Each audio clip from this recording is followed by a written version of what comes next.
하나님 말씀은 창세기 18장 1절에서 15절까지 말씀 같이 보겠습니다. 오늘 우리가 함께 묵상할 하나님 말씀 창세기 18장 1절에서 15절까지 말씀 함께 보겠습니다.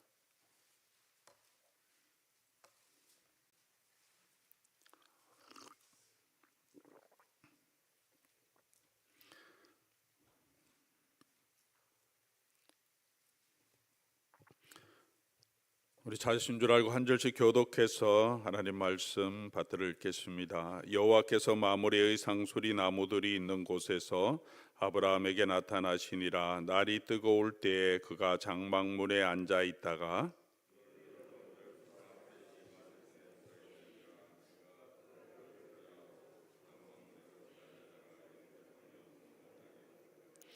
이르되 내 주여 내가 주께 은혜를 입어 싸우면 원하건대 종을 떠나 지나가지 마시옵고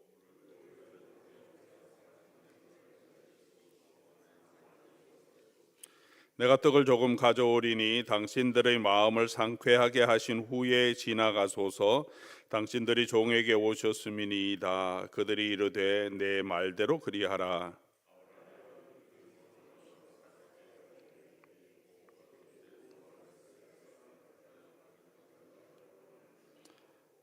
아브라함이 또 가축대 있는 곳으로 달려가서 기름지고 좋은 송아지를 잡아 하인에게 주니 그가 급히 요리한지라.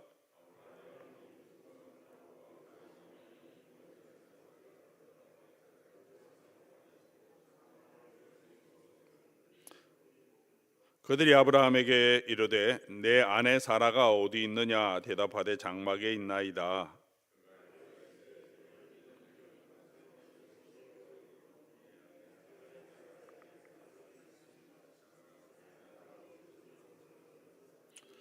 아브라함과 사라는 나이가 많아 늙었고 사라에게는 여성의 생리가 끊어졌는지라.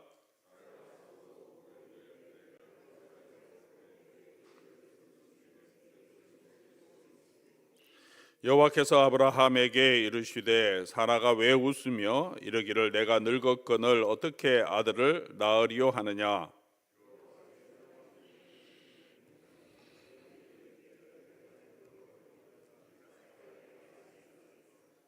같이 읽겠습니다. 사라가 두려워서 부인하여 이르되 내가 웃지 아니하였나이다. 이르시되 아니라 내가 웃었느니라. 아멘. 최근 한국 뉴스를 보니까 국회 청문회에서 어떤 한 후보자에 대한 청문회가 진행되는데 재미있는 현상들이 있는 것 같습니다. 같은 당에 있을 때는 굉장히 괜찮은 사람이라고 생각하던 사람이 정치적으로 반대편에 가니까 도저히 상종할 수 없는 사람이라고 비난합니다. 외부적으로는 굉장히 젠틀하고 또 실력이 있는 사람으로 알려졌는데 가까운 사람들 특별히 또 보좌관들에게는 또 막말을 하는 그런 모습들도 공개됩니다. 이 사람을 우리가 평가할 때 또 어떤 사람을 평가할 때 다양한 평가의 기준이 있는 것 같습니다. 나와 친할 때는 무조건 좋은 사람이었고 나와 반대편이면 무조건 나쁜 사람인가. 어떤 때는 참 좋은 사람인데 또 다른 면에 갔으면 보면 굉장히 또 좋지 않은 모습을 보일 때도 있습니다. 저와 여러분의 모습은 어떠합니까? 어떤 경우에는 집에서는 너무나 자상한 아버지인데 밖에 나가면 조폭두목인 경우도 있습니다. 그런 영화도 보고 또 마피아 영화, 특별히 갓파더 같은 거 보면 옛날 이야기이긴 하지만 집에서는 너무 젠틀하고 자기 가족은 그렇게 사랑하고 보호하는데 나가면 잔인한 조폭두목이 되기도 하죠. 교회에서는 너무 선한 목회자인데 집에서는 무정하고 폭력적인 그런 사역자도 가끔 있을 수도 있습니다.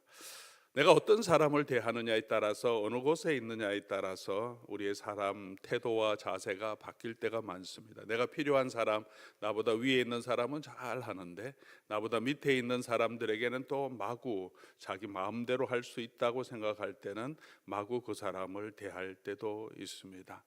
우리가 한결같이 어떤 사람이든지 어떤 형편에 있든지 내게 도움이 되는 사람이든 또 그렇지 않고 내게 전혀 영향을 미치지 못한 사람이건, 나의 위에 있던 사람이건 나의 밑에 있는 사람이건 간에 우리가 항상 한결같은 성품을 가지고 한결같이 그 사람을 대하는 사람, 그런 사람들을 우리가 존중합니다.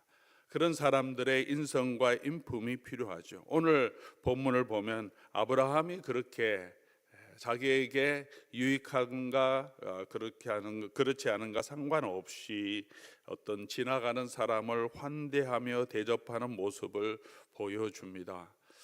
고대 근동 문화에서 지나가는 행인을 환영하고 환대하는 것은 그들의 문화 가운데 지금도 있습니다. 그러나 오늘 본문이 보여주는 아브라함의 환대는 그런 일반적인 환대를 넘어서 극진히 이 사람, 행인 세 사람을 대접하는 모습을 보여줍니다.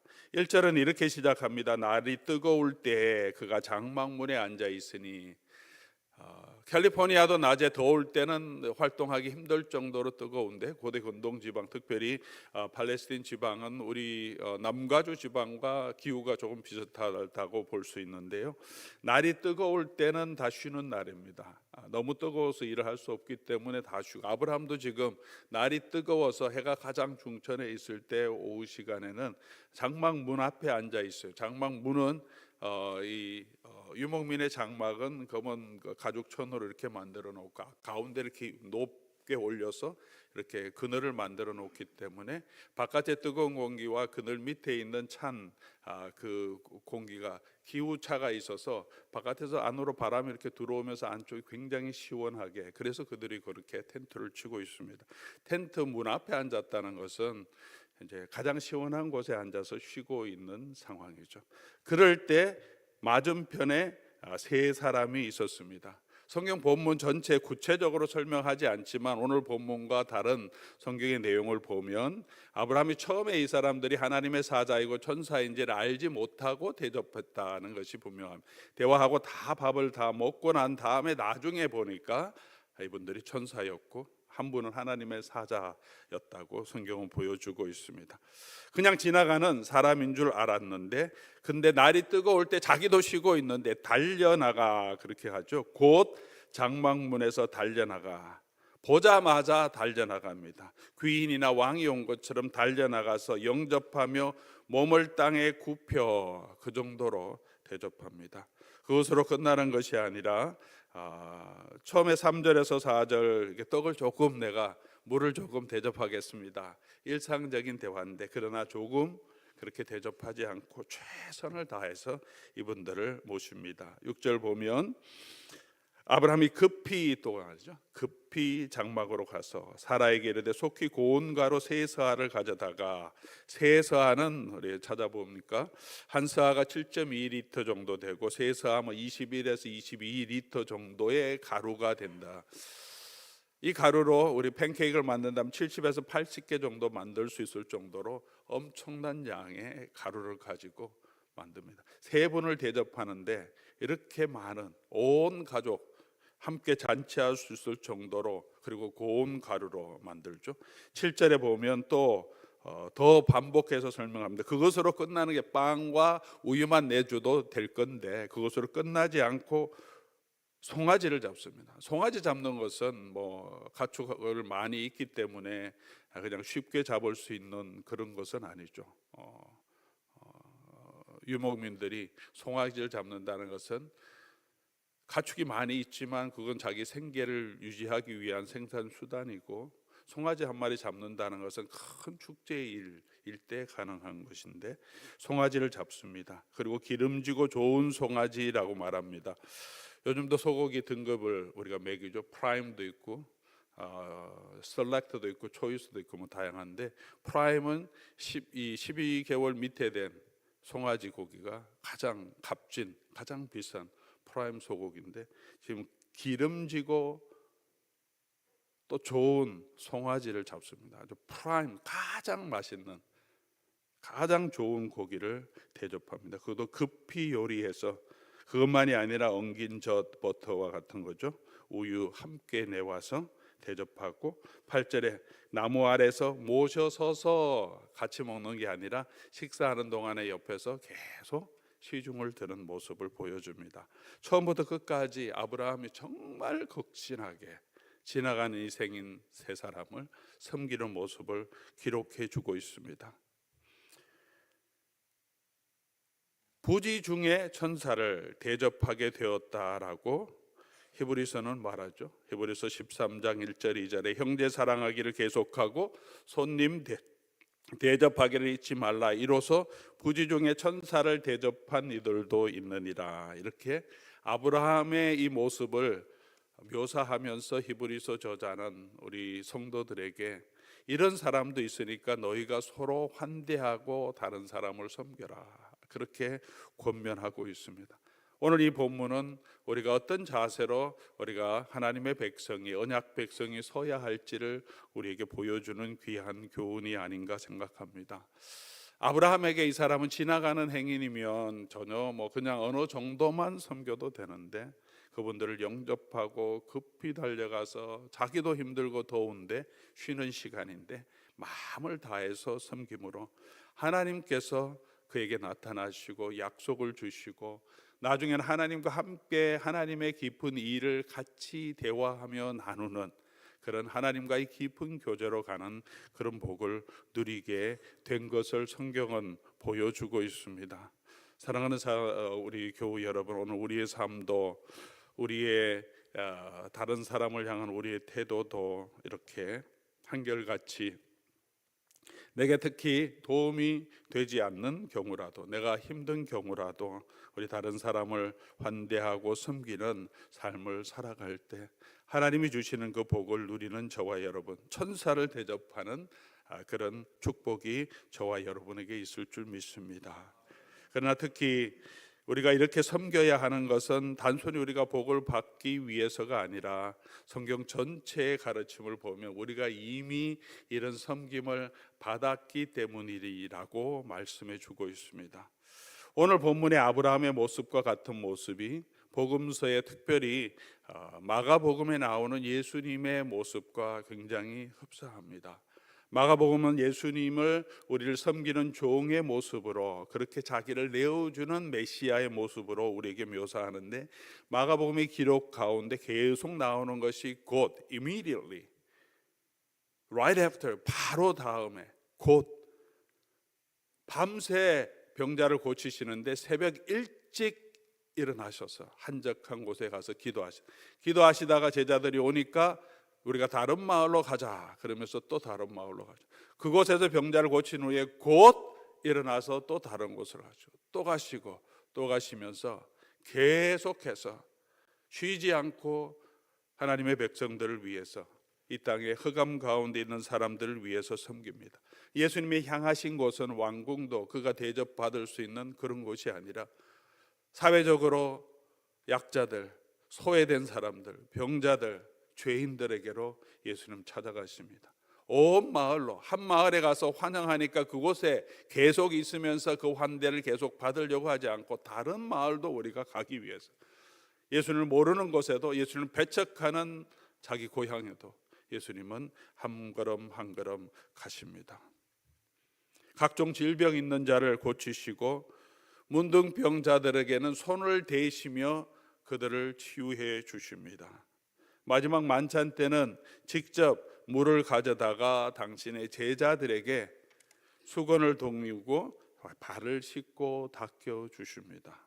당연히 제자들이 예수님을 섬기든지 아니면 종들을 시켜서 물을 가져오게 해서 서로 씻겨주든지 해야 되는데, 예수님께서 그렇게 종의 자리에 서서 당신의 제자들을 위해서 그들의 발을 씻겨주시며 너희도 그렇게 하라라고 말씀해 주십니다. 우리는 우리에게 필요한 사람, 나에게 영향력을 미칠 수 있는 사람, 내가 이거 섬기지 않으면 나에게 손해가 올 것 같은 사람들에게 그들을 섬기는 것은 모든 사람들이 하는 일입니다. 그러나 내게 전혀 영향력을 미치지 못하는 사람, 가난한 사람, 소외된 사람들에게 내가 더 성공하기 위해서 열심히 하는 것이 아니라 나의 섬김, 나의 열심이 전혀 나의 성공에 도움이 되지 않고 오히려 어떤 경우에는 방해될 때도 우리는 그 사람에게, 우리 주변에 있는 사람들에게 그들을 섬기고 그들을 환대하며 우리가 우리 자신을 내어주는 삶을 살아가고 있습니까? 우리에게 잘하는 사람에게만 잘하는 것은 그런 것은 믿지 않는 사람도 다 하는 것이라고 말합니다. 우리 친구들에게, 이웃들에게만 잘하는 것은 누구나 다 하는 것이다. 너희는 원수까지도 사랑하라 라고 예수님은 말씀하고 있습니다. 오늘 이 아브라함의 자세를 통해서 오늘 우리 자신의 삶을 돌아볼 수 있기를 바랍니다. 예수님은 그렇게 우리를 섬기실 뿐만 아니라 우리를 위하여서 아브라함은 고운 가루 세 서아를 그리고 가장 살찐 어린 송아지를 잡아서 가장 좋은 고기를 내어주었는데 우리를 사랑하셔서 죄 가운데 있는 우리를 구원하시기 위해서 예수님은 우리를 위하여 당신의 몸을 대속물로 내어주셨죠. 고운 가루 세 서아가 아니라 당신의 몸을 우리를 위한 생명의 떡으로, 양식으로 만들어 내어주셨고 당신의 피를 우리를 위하여 흘려주시면서 우리를 섬겨주셨습니다. 우리는 그런 사랑을 받은 자이기 때문에 단순히 축복을 얻기 위해서, 하나님의 복을 누리기 위해서가 아니라 우리는 이미 그 하나님의 극진한 환대, 최고의 서비스, 당신의 아들을 내어주시는 그 사랑을 받은 자들이기 때문에 성경은 계속 저와 여러분에게 권면하죠. 아버지께서 나를 사랑하는 같이 나도 너희를 사랑했고 너희도 그 사랑 안에 거하라라고 말합니다. 우리가 서로 섬기는 것이 마땅하다, 그렇게 말씀해 주고 있습니다. 사랑하는 교회 여러분, 오늘 우리가 교회 안에서도 우리 선교사님들 지난번에 오실 때도 여러분 많이 환대해 주시고 또 격려해 주셔서 너무 감사합니다. 어떤 분들이, 어떤 사역자들 오더라도, 우리 선교사님들 오더라도 사역을 잘하고 내가 보기에 정말 설교도 잘하고 간증도 잘하고 하면 감동이 되는 그런 분에게만이 아니라 때로는 지치고 힘들고 정말 우리가 보기에는 크게 많은 사역이 없는 분들일지라도 환대하고 섬김을 통해서 그분들의 삶이 회복되는, 그렇게 만들어가는 일관성이 있는 그런 교회가 되면 어떻겠습니까? 우리 사람도 마찬가지요. 사역할 때 사역자들도 마찬가지죠. 교역자들도 조금 더 영향력도 있고 또 재력도 있고 나를 잘 섬겨주는 사람들에게만 잘한다면 진정한 하나님의 종들이 아니겠죠. 전혀 그런 것이 없고 오히려 교회에 힘들게 하고 불편하게 하는 분들에게도 동일한 마음으로 우리가 사랑하고 섬기고 그 사람들을 돌보는 마음을 가져야 되겠죠.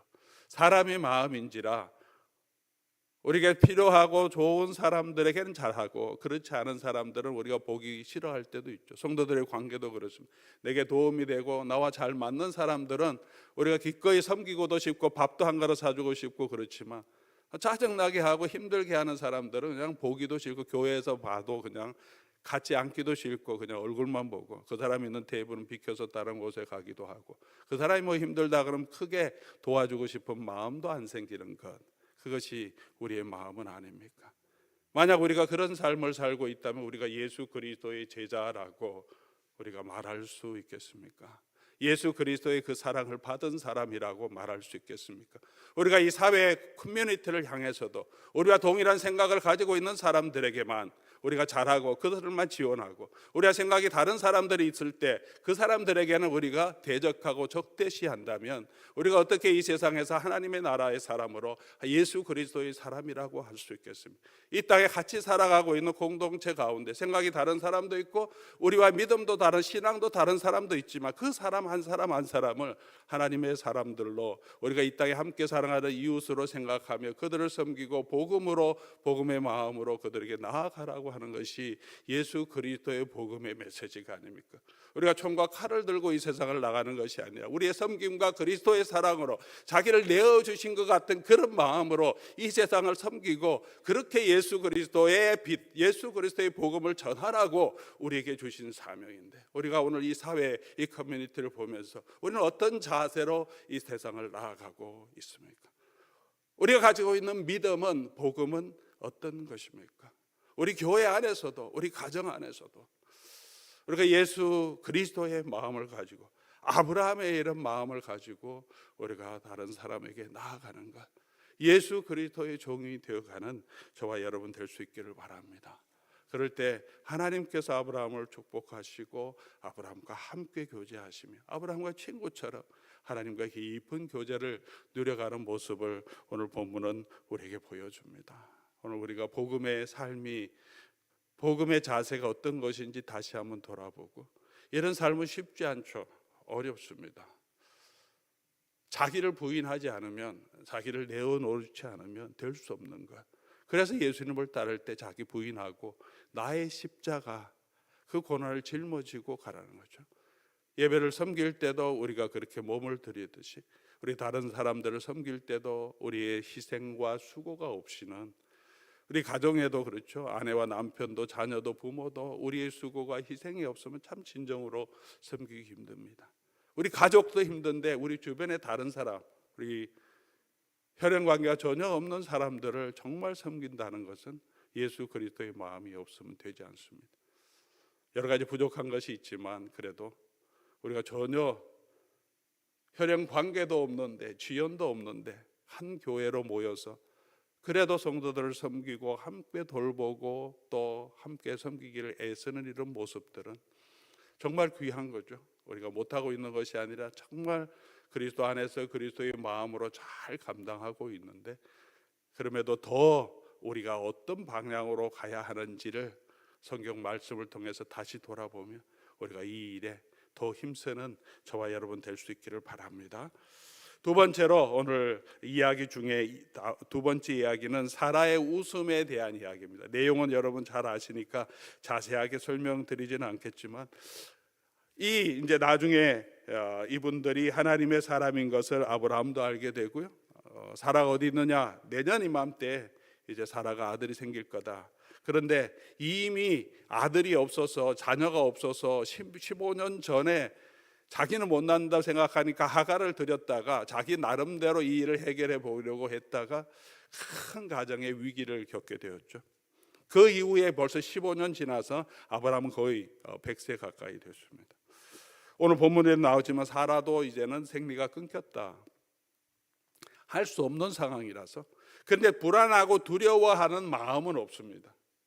하나님의 약속이 주어졌지만 사라도 아브라함도 더 이상 자기 생각대로 뭔가 해보려고, 하나님의 약속을 주시지 않는다고, 그 씨를 주시지 않는다고 원망하거나 또는 다른 방법을 구하지는 않습니다. 약속을 가지고 있는데, 그런데 이거는 불가능할 것 같은데 어떻게 할지는 그냥 하나님 알아서 하시겠지 그러면서 그냥 묵고 살아가고 있는 것 같습니다. 그런데 이제 불가능할 것 같은데 주시겠다고 하니까 약간 헛웃음이 나오는 거죠. 이게 정말 가능할까?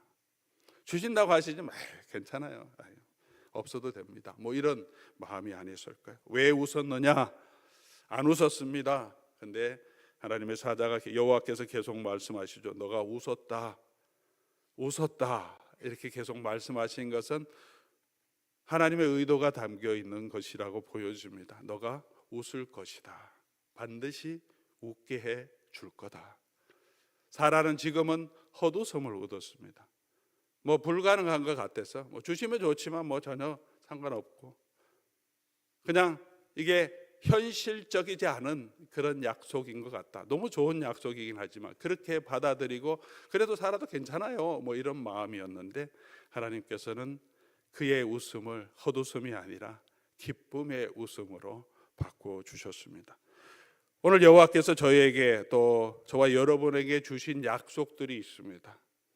예수를 믿는 자들에게 주신 복의 약속도 있습니다. 하나님이 함께 하시고, 하나님 우리를 영화롭게 하시고, 우리의 모든 대적들에게서 우리를 건져주시고, 지금 환난에서도 보호해 주신다, 우리의 힘이 되시고 우리 모든 것에서 우리와 함께 하신다는 약속이 있는데, 우리가 그 약속을 알고 있습니다. 믿지 않지 않습니다. 그런데 현실의 삶을 살아가면서 그런 하나님의 도움이 없을 때, 하나님의 구원이 없을 때 그냥 그런가 보다라고 생각할 때도 있습니다. 정말 하나님이 우리를 이렇게 회복하실까 하는 일에 대해서 때로는 우리는 그냥 막연한 희망으로 생각하고 있지는 않습니까? 이 아브라함의 믿음에 대해서 로마서 4장 19절은 그가 100세가 되어 자기 몸이 죽은 것 같고 사례의 태가 죽은 것 같음을 알고도 믿음이 약하여지지 아니하고 라고 표현합니다. 그리고 17절에 로마서 4장 17절에 기록된 바 내가 너를 많은 민족의 조상으로 세웠다 하심과 같으니 그가 믿은 바 하나님은 죽은 자를 살리시며 없는 것을 있는 것으로 부르시는 것이다.